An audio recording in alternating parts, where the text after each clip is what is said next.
Salut, au Sahel, les dirigeants sont en train de réfléchir comment venir ensemble pour pouvoir contrer la montée des djihadistes qui continuent à affecter la paix, qui sèment le désarroi dans les communautés et qui fragilisent l'intégration régionale qui est souhaitée. C'est ainsi qu'il y a eu récemment une réunion à Niamey avec les chefs d'état-major des trois pays de l'AES pour voir comment ensemble ils peuvent mettre leurs efforts sécuritaires pour pouvoir contraindre la montée des djihadistes.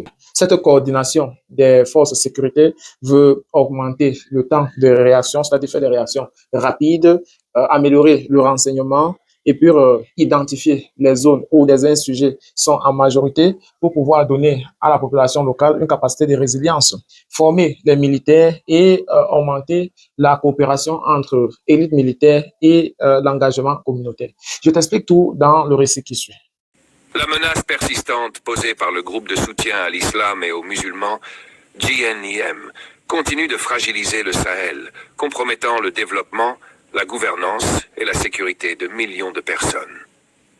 Face à cette insécurité croissante, les États membres de la Confédération des États du Sahel, AES, ont organisé à Niamey une réunion stratégique de haut niveau sur la sécurité. Cette rencontre reflète la reconnaissance commune que la nature transnationale de ces insurgences exige une réponse coordonnée, cohérente et conduite localement, capable de restaurer l'autorité de l'État et d'assurer la stabilité de la région. Le contexte sécuritaire du Sahel demeure complexe et multiforme. Des pays comme le Mali, le Burkina Faso et le Niger sont confrontés simultanément à l'insurrection islamiste et à la violence intercommunautaire. Les opérations de JNIM tirent parti de frontières poreuses, d'une gouvernance faible et d'une présence étatique limitée dans les zones périphériques, facilitant attaques rapides, enlèvements et perturbations des centres de population. À cela s'ajoutent d'autres groupes armés, réseaux criminels et trafics divers, accentuant l'insécurité et rendant souvent les réponses classiques des États insuffisantes. Les populations civiles en sont les premières victimes, subissant déplacements massifs, crise humanitaire et fragilisation du tissu social.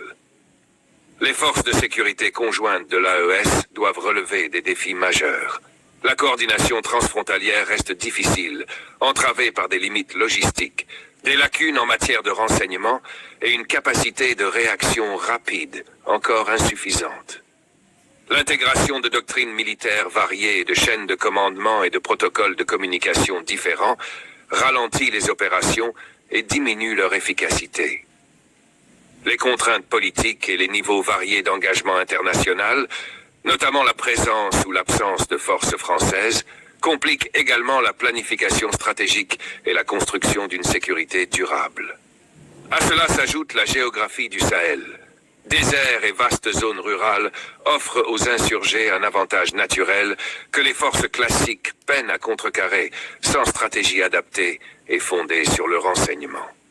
Malgré ces obstacles, l'AES dispose d'une opportunité de transformer la gouvernance sécuritaire dans la région. En renforçant le partage d'informations, en harmonisant la formation militaire et en développant des capacités de réaction rapide, les forces régionales peuvent instaurer une dissuasion efficace face aux réseaux insurgés. La volonté politique des États membres est essentielle pour soutenir les opérations conjointes et développer des mécanismes de sécurité communautaire, renforçant la résilience locale.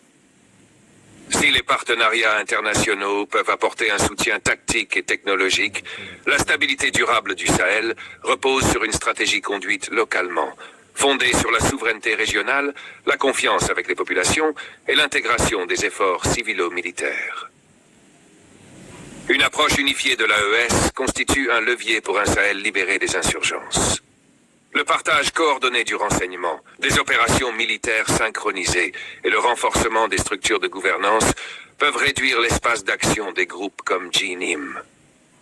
Favoriser l'autonomie régionale en matière de sécurité limite la dépendance aux forces extérieures et renforce la légitimité des États membres auprès de leurs citoyens. En combinant pression militaire, engagement communautaire et intervention socio-économique, la région peut progresser vers un cadre de sécurité durable. Enfin, la réunion de Niamey symbolise une avancée vers l'unité régionale et une vision stratégique commune. Bien que les défis demeurent importants, la volonté collective des États membres de l'AES, guidée par l'intérêt commun et la solidarité régionale, peut transformer le Sahel, passant d'un théâtre de conflits permanents à une région où stabilité, gouvernance et développement sont réaffirmés.